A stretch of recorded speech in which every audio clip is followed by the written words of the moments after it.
Oke, baik. Assalamualaikum warahmatullahi wabarakatuh. Halo teman-teman, kembali lagi bersama saya Muhammad Akila Gumilar. Di sini saya akan melanjutkan materi Cisco CCNA yang ketiga, yaitu materi tentang networking model. Nah, jadi nanti saya akan menjelaskan apa itu networking model. Baik, lanjut. Di sini saya sudah siapkan peta konsep. Nah, jadi nanti yang pertama kita akan mempelajari definisi dari si networking model ini. Nah, lalu yang kedua kita akan ke OSI model. Dan nanti perbandingan sebelum dan sesudah ada OSI model itu bagaimana. Nah, lalu yang ketiga itu TCP/IP model. Nah, lalu penjelasan layer TCP/IP model, dan terakhir cara kerja dan proses data dari TCP/IP model ini. Nah, jadi seperti ini ya gambaran pembelajaran kita kali ini. Nah, baik, kita lanjut ke pembelajaran yang pertama. Definisi networking model. Nah, jadi apa sih itu networking model? Networking model adalah sebuah konsep dalam arsitektur jaringan yang digunakan sebagai standar atau spesifikasi dalam proses komunikasi data perangkat dalam jaringan. Nah, jadi networking model ini adalah sebuah standar dalam proses komunikasi data perangkat dalam jaringan. Nah, jadi networking model itu adalah standar ya teman-teman, standar dari jaringan atau network. Nah, lalu networking model ini berfungsi menyederhanakan proses komunikasi data yang sangat kompleks dengan membaginya ke dalam beberapa lapisan yang bisa disebut dengan layer. Nah, di mana setiap lapisan memiliki fungsi khusus atau aturan sendiri. Nah, jadi si networking model ini berfungsi untuk menyederhanakan proses komunikasi yang sangat kompleks dengan membaginya ke dalam layer. Nah, di mana setiap layer ini memiliki fungsi dan aturan tersendiri. Nah, jadi seperti itu definisi dari si networking model ini ya teman-teman ya. Nah, oke. Lalu kita akan lanjut ke model yang pertama. Nah, jadi model yang pertama itu adalah OSI model. Nah, OSI model itu adalah Open System Interconnection. Nah, jadi OSI model dikembangkan oleh ISO, International Organization for Standardization. Nah, OSI ini itu adalah sebagai kerangka kerja untuk menghubungkan sistem yang berbeda dalam jaringan.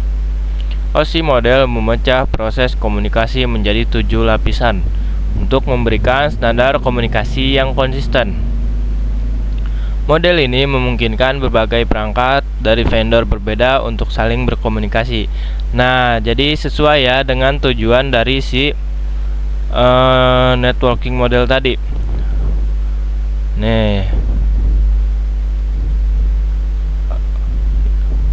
berfungsi untuk menyederhanakan proses komunikasi data yang sangat kompleks ya, dengan membaginya ke beberapa lapisan. Nah, OSI ini memiliki 7 lapisan ya teman-teman. Nah, jadi OSI ini memecah proses komunikasi menjadi 7 lapisan untuk memberikan standar komunikasi yang konsisten. Nah, di sini teman-teman bisa lihat ada 7 lapisan dari si OSI ini. Nah, yang lapisan paling atas itu ada lapisan application. Lalu yang ini lapisan presentation. Nah, yang ini yang session. Nah, yang 3 ini itu lapisan yang 3 ini nih 1 2 3 itu kebanyakan berada di dalam software ya teman-teman. Nah, sesuai dengan namanya itu application, presentation, dan session. Nah, lalu yang sisanya ini transport, network, data link, dan physical itu rata-rata ini hardware. Jadi yang 3 ini rata-rata berada di software dan yang ini rata-rata berada di hardware. Nah, jadi ini adalah 7 lapisan dari OSI model ini ya, kerangka jaringan. Nah, lalu di sini teman-teman bisa lihat perbedaan sebelum dan sesudah ada OSI model ya teman-teman ya. Nah, jadi yang di kiri ini itu adalah sebelum ada OSI model dan yang ini adalah sesudah ada OSI model. Nah, jadi nih teman-teman bisa lihat sebelum ada OSI model itu jaringan berantakan banget. Nah, jaringan itu jadi susah untuk berkomunikasi, rumit untuk berkomunikasi dan rumit untuk dipahami. Nah, jadi si OSI model ini dikembangkan untuk menyederhanakan jaringan ini lalu disederhanakan menjadi seperti ini, jadi terstruktur. Nah, jadi setiap perangkat ini memiliki bahasa yang sama untuk berkomunikasi, nggak beda-beda kayak gini, jadi sama semuanya. Jadi terstrukturnya sama, jadi dari aplikasi sampai fisikal itu sama semua ya teman-teman, nggak kayak gini, nggak berurutan. Nah, seperti itu ya teman-teman. Nah, baik, lanjut ke TCP/IP model. Nah, TCP/IP model atau Transmission Control Protocol Internet Protocol. Nah, TCP/IP model adalah dasar jaringan yang didesain lebih sederhana dari OSI model. Nah, jadi TCP/IP model ini itu seperti upgradean dari si OSI modelnya ini ya teman-teman. Jadi itu dia lebih ringkas layernya. Nah, TCP/IP model dibuat oleh US Department of Defense atau yang bisa disebut DoD. Nah, model ini menggabungkan fungsi beberapa lapisan OSI ke dalam satu lapisan yang lebih luas. Nah, jadi teman-teman bisa lihat di sini ada OSI model yang 7 layer. Jadi application, presentation, session, transport, network, data link, dan physical. Nah, lalu si TCP/IP model ini menyederhanakan atau mengupgrade di si 7 lapisan layer ini. Nah, teman-teman bisa lihat layer yang application, presentation, dan session itu digabung menjadi satu. Yang layer transport itu tetap transport, network menjadi internet, dan data link dan physical itu digabung di TCP/IP model yang original ya teman-teman. Nah, lalu di TCP/IP yang update itu internet berubah lagi menjadi network dan link ini berubah menjadi data link dan physical ya teman-teman ya. Jadi yang sebelumnya ada 4 layer doang, sekarang menjadi ada 5 layer teman-teman. Jadi 1, 2, 3, 4, 5. Nah, ini kan 4 doang. Jadi diupdate menjadi 5 layer lagi ya teman-teman ya. Seperti itu. Nah, jadi ini TCP/IP model itu adalah upgradean dari si OSI model yang didesain lebih sederhana. Nah, si TCP/IP ini menggabungkan fungsi beberapa lapisan OSI ke dalam satu lapisan yang lebih luas. Jadi lebih luas ya teman-teman ya. Nah, lalu lanjut. Tujuan TCP/IP model. TCP/IP model itu lebih berfokus fungsionalitas dan efisiensi. menyediakan standar komunikasi, mengurangi kompleksitas, menyederhanakan protokol dengan hanya menggunakan 5 lapisan. Jadi si TCP/IP model ini lebih berfokus ke fungsionalitas dan efisiensi ya teman-teman. Nah, jadi selebihnya itu hampir sama dengan si OSI model, hanya dia lebih berfokus ke fungsionalitas dan efisiensi. Nah, oke, baik, lanjut. Cara kerja TCP/IP. Nah, jadi TCP/IP bekerja dengan memecah data menjadi paket kecil sebelum ditransmisikan ke media lain atau layer. Nah, paket dikirimkan melalui router. Router berfungsi sebagai penentu rute dan mengirimkan paket data. Nah, paket berhasil dikirimkan ke tujuan. Lalu paket akan melalui proses decapsulation. Nah, apa sih decapsulation? Nah, nanti decapsulation itu akan saya jelaskan di setelah penjelasan layer ya teman-teman ya. Jadi decapsulation itu seperti proses kebalikannya si TCP/IP. Nah, nanti saya akan jelaskan pokoknya. Nah, lalu di sini teman-teman bisa lihat memecah data menjadi paket kecil sebelum ditransmisikan ke media lain, layer. Nah, jadi cara kerja yang pertama itu terjadi di sini.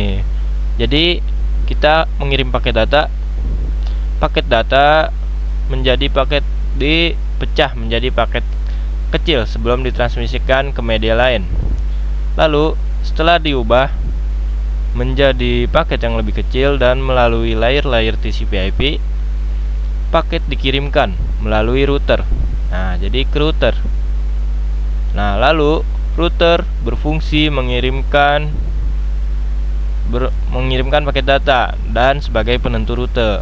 Nah, jadi router bebas nih mau menentukan rute yang mana, mau langsung lurus atau bisa belok-belok dulu ya teman-teman, bisa ke bawah, bisa ke atas. Jadi terserah router mau kemana ya teman-teman. Jadi seperti itu, mau lurus bisa, atau dia mau kesini dulu, nah bisa. Nah, application layer melayani antarmuka untuk aplikasi atau perangkat lunak untuk berkomunikasi melalui jaringan. Protokolnya ada HTTP, FTP, MTP, dan lainnya. Nah, jadi application layer ini melayani antarmuka untuk aplikasi atau perangkat lunak ya teman-teman. Nah, jadi teman-teman bisa lihat di gambar bawah ini. Di sini ada contoh dari protokol HTTP application layer. Nah, jadi contohnya begini. User atau kita ini mengirimkan URL atau mengetik URL, mengetik link. Nah, link itu kan diketik di browser. Nah, lalu HTTP mentranslate URL menjadi HTTP request. Nah, HTTP request itu dikirimkan ke web server. Lalu web server menerima request HTTP. Nah, lalu servernya merespon dengan mengirimkan HTTP response. Nah, lalu si HTTP-nya ini lalu mentranslate-nya lagi menjadi web page yang kita lihat. Jadi HTTP itu mentranslating web server. Nah, HTTP merespon lagi menjadi sebuah web. Nah, seperti ini ya contohnya nih. Saya implementasikan langsung ya teman-teman. Nah, jadi nih, kita user mau ngetik link misalkan YouTube.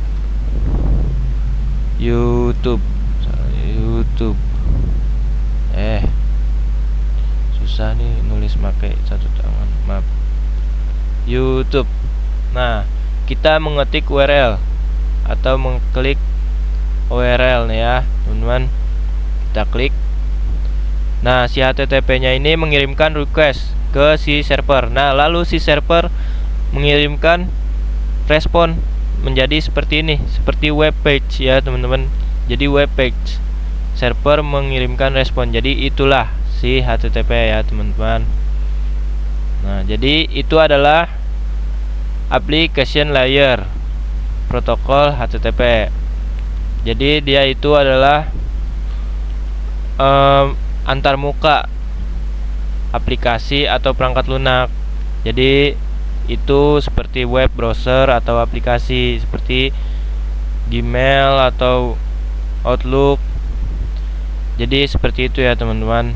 Nah, lalu layer yang kedua, transport layer. Transport layer itu adalah mengatur pengiriman data dan memastikan kendala komunikasi antara aplikasi pada host yang berbeda. Protokolnya ada protokol TCP dan UDP. Nah, protokol TCP dan UDP itu adalah dua jenis protokol transport layer. Nah, bedanya TCP dan UDP ini, TCP menggunakan koneksi internet. Data dikirim secara berurutan, mencegah data yang macet dan mempermudah dalam menemukan dan memperbaiki kesalahan. Minusnya, terdapat banyak komunikasi dua arah antara kedua pihak sehingga butuh waktu yang lebih lama. Nah, si TCP/IP ini itu adalah protokol yang mencegah data dan mempermudah dalam menemukan dan memperbaiki kesalahan. Tapi minusnya butuh waktu yang lebih lama. Untuk bisa saling berkomunikasi.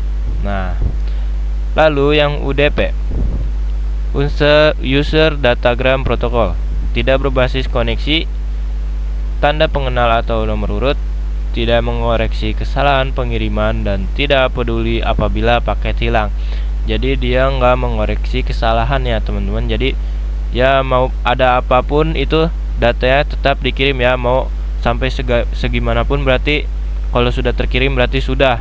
Nah, walaupun si UDP ini itu seperti itu, dia itu pengirimannya jadi lebih cepat karena tidak mempedulikan apapun ya teman-teman. Jadi bedanya hanya yang ini lebih cepat tapi tidak mengoreksi kesalahan dan memperbaiki.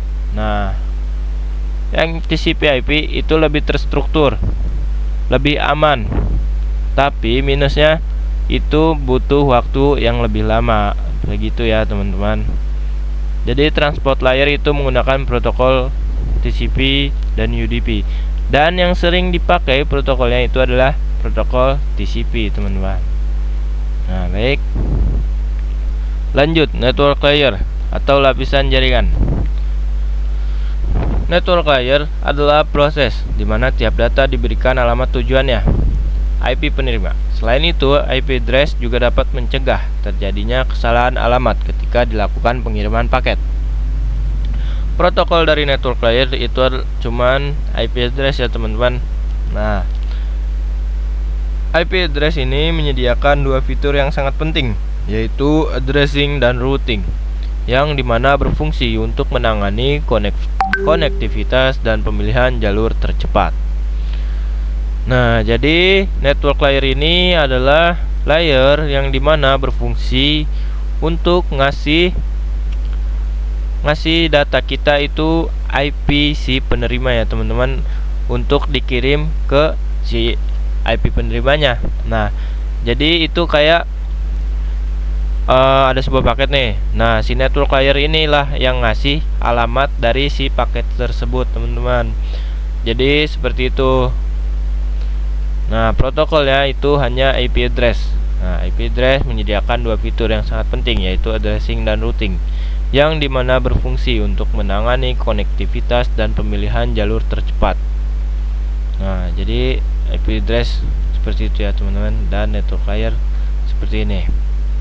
Dia yang ngasih alamat tujuannya, alamat tujuan dari si penerima. Alamat tujuannya dikasih ke si paket, lalu ya dikasih ke ini, dikasih IP penerimanya. Nah, jadi seperti itu ya teman-teman network layer. Nah, baik, lanjut.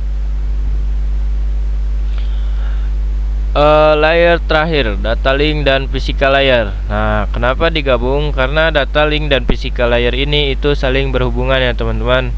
Nah, jadi data link bertanggung jawab mentransmisikan data antara dua perangkat dan memiliki fungsi error detection mechanism.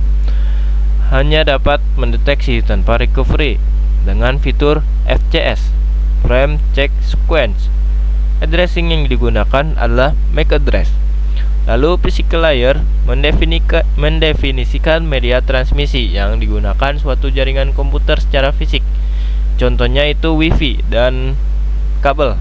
Nah, jadi data link itu adalah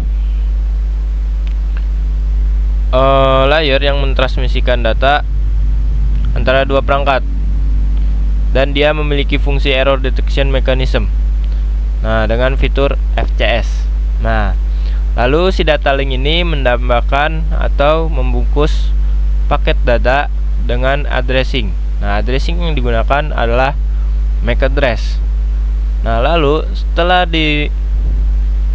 dibungkus dengan MAC address, nah lalu si physical layer ini mentransmisikannya menjadi sebuah bit, lalu dikirim melalui media transmisi, bisa dari WiFi atau kabel.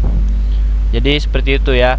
Jadi ini membungkus paket dengan MAC, lalu ini mengubahnya menjadi bit ya teman-teman ya. Nah, jadi seperti itu. Nah, lalu yang terakhir, encapsulation dan decapsulation. Apa sih encapsulation dan decapsulation itu? Nah, tadi decapsulation itu sudah saya sebutkan di yang pertama ya teman-teman ya. Nah, jadi encapsulation adalah proses membungkus data mentah dengan informasi tambahan header di setiap lapisan layer jaringan. Proses ini terjadi di perangkat pengirim, di mana data bergerak turun dari lapisan atas application menuju lapisan yang paling bawah, physical. Nah, jadi encapsulation adalah proses membungkus data mentah dengan informasi tambahan ya teman-teman. Jadi seperti misalkan data muncul dari application layer. Misalkan kita ingin mengirim data, jadi dia muncul dari application layer. Nah, lalu setelah dari application layer ke layer transport. Nah, dari application ke transport ada perubahan kan teman-teman. Nah, jadi itu yang disebut encapsulation, membungkusnya dengan membungkus data mentah dengan informasi tambahan. Jadi datanya nih misalkan udah ditransport, lalu pindah ke network. Nah, dari transport ke network itu kan ada informasi tambahan. Nah, itu yang disebut encapsulation. Nah, lalu dari network ke data link. Nah, pas di data link kan ada tambahan itu ini addressing MAC address. Nah, si tambahannya itulah si encapsulation. Jadi proses membungkus data mentah dengan informasi tambahan di setiap lapisan layer jaringan. Jadi setiap jaringan dikasih informasi. Nah, itu si encapsulationnya itu. Nah, lalu decapsulation. Decapsulation adalah proses kebalikan dari enkapsulasi, yaitu membuka bungkusan lapisan demi lapisan untuk mengambil data asli. Proses ini terjadi di perangkat penerima, di mana data bergerak naik dari lapisan bawah menuju lapisan atas. Nah, jadi si decapsulation ini adalah kebalikan encapsulation. Kalau si encapsulation itu adalah menambah, nah si decapsulation ini adalah mengurang atau membuka paket. Jadi encapsulation menutup, decapsulation membuka untuk mengambil data asli dari si pengirim. Nah, jadi seperti itu ya teman-teman. Nama bagian encapsulation.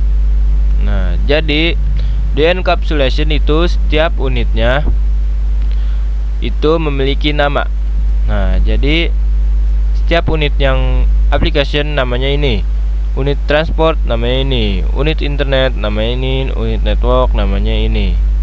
Nah, jadi namanya itu ada 4 ya teman-teman, yaitu yang application itu namanya data, transport plus data itu namanya segmen, network header plus transport header plus data itu namanya paket. Lalu digabung semua menjadi frames ya teman-teman, lalu diubah menjadi bit di physical layer. Nah, seperti itu ya teman-teman. Jadi ada nama-nama bagian di setiap unit encapsulation-nya itu ya teman-teman. Nah, proses data. Nah, proses data TCP/IP dan OSI model. Nah, teman-teman bisa lihat di yang kiri ini OSI model, yang kanan TCP/IP model. Nah, jadi di sini tuh teman-teman bisa lihat ya. Nah, ini namanya data, ini segmen, ini paket, ini frames. Nah, di sini juga data, segmen, paket, digabung semua frames. Nah, jadi seperti itu ya teman-teman, nama di setiap unitnya. Nah, teman-teman juga bisa lihat di sini 3, nah di sini 1, jadi lebih ringkas. Nah, jadi proses datanya itu seperti ini. Si sending komputer itu mengirimkan data. Nah, data dari application ke presentation, ke session, ke transport, ke network, data link, physical, lalu diubah menjadi bit. Ke atas lagi itu ada proses decapsulation. Nah, jadi setiap ininya ada encapsulation dan encapsulation ya. Nah, lalu di TCP/IP pun juga sama ya teman-teman. Si sending komputer mengirim data ke application, lalu turun ke transport, lalu ke network. Nah, di network ditambahkan IP jadi paket. Nah, lalu ke network, dari network ke data link. Di data link ditambahkan MAC address, dibungkus dengan MAC address. Lalu di physical diubah menjadi bit ya teman-teman ya, bit biner. Nah, lalu ditransfer menggunakan media transmisi, misalkan wifi internet, lalu ditransfer. Nah, di si komputer penerimanya itu proses datanya dimulai dari bawah ya teman-teman, dari physical, bitnya diubah menjadi frames. Nah, framesnya diubah menjadi paket diubah menjadi segmen diubah menjadi data, lalu data ditampilkan di si komputer penerima teman-teman ya. Jadi seperti itu proses data TCP/IP model. Nah, jadi seperti itu ya teman-teman, proses data dari TCP/IP model dan OSI model. Jadi di setiap prosesnya itu pasti selalu ada enkapsulasi dan dekapsulasi ya teman-teman ya. Jadi pembungkusan paket dan pembuka paket. Nah, jadi itulah penjelasan materi dari networking model. Nah, mungkin segitu dulu atau segini dulu. Sekian dari saya. Mohon maaf bila ada kurang atau salah. Wassalamualaikum warahmatullahi wabarakatuh. Terima kasih.